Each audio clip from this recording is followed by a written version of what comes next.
pouvoir compter sur vous. Merci. Merci Laurent. Merci Laurent.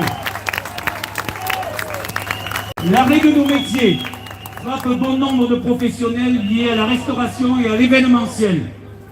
Pour les traiteurs, c'est un coup fatal, comme va le rappeler Bernard Cabiron, président de la branche traiteur du GNI, n'est-ce pas, Delphine? Ah, tu t'es raté sur ce coup-là.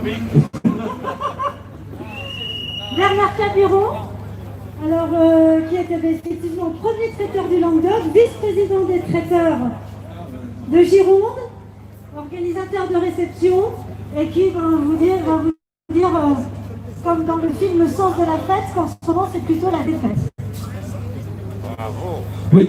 Bonjour chers collègues aux Invalides.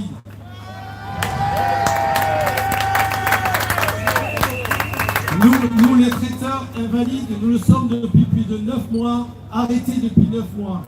Dans ce combat, que nous menons contre un virus redoutable, comment se comporte notre République aujourd'hui envers nos entreprises de traiteurs, organisateurs de réception et leurs dirigeants qui sont maltraités? La liberté tout d'abord, elle nous a été ôtée dès le 3 mars, avec l'interdiction des réceptions de plus de 50 personnes, après 100 personnes, 1000 personnes, et puis l'arrêt total le 15 mars jusqu'au 2 juin. Ensuite, nous avons été arrêtés partiellement à partir du 15 octobre, un couvre-feu, et puis l'arrêt total au 30 octobre. Entre-temps, tout s'est effondré. Nous n'avons eu aucune prise en compte des annulations qu'il a fallu supporter sans rien dire. La santé avant tout, c'est naturel. Mais nous sommes dans l'impossibilité d'exercer aujourd'hui. Nos ateliers laboratoires sont à l'arrêt. Les palais des congrès sont à l'arrêt. Les parcs d'exposition à l'arrêt. Les stades à l'arrêt. Les théâtres et les opéras à l'arrêt. Les salles des fêtes sont fermées. Les châteaux, les domaines sont fermés. Tous nos événements sont annulés, nationaux et internationaux. Les mariages, les fêtes familiales et amicales sont interdits. Nos collaborateurs permanents et nos extras sont à l'arrêt. Où est la liberté? La liberté d'exercer a été anéantie. Ensuite, l'égalité. Une aide minime a été accordée dès le premier jour aux très petites entreprises. Par contre, toutes les PME et les ETI sont-ils un modèle obsolète ou une importance moindre que les autres?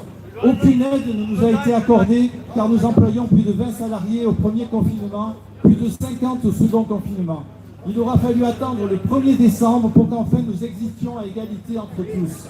Donc depuis le 1er décembre, la prise en charge d'une part de nos coûts fixes en période d'incapacité d'exercer est enfin reconnue.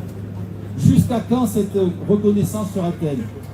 Alors que la reprise ne sera qu'au second trimestre 2021 pour nous.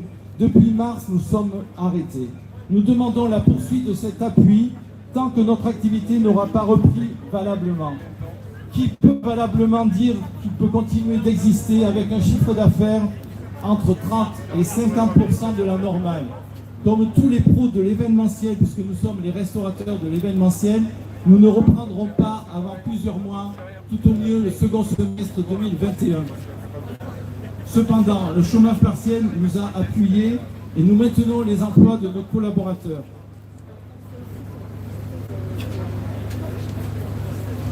À bout de bras, financièrement et moralement, tous ces collaborateurs qui sont dans l'inquiétude et la disparition de leurs compétences et de leur travail.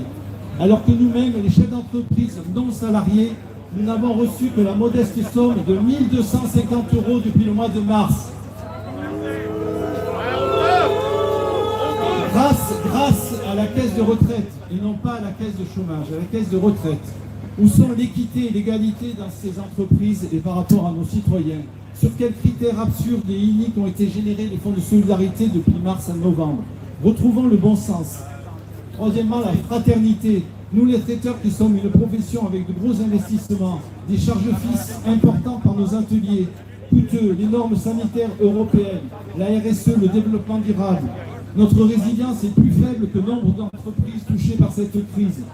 Comme nos collègues, nous sommes totalement investis dans l'évolution du secteur événementiel, la formation de nos jeunes, la compréhension de la défense de nos métiers, les syndicats de branche, interprofessionnels, les chambres consulaires. Je suis effondré de voir l'absence de solidarité nationale à notre égard.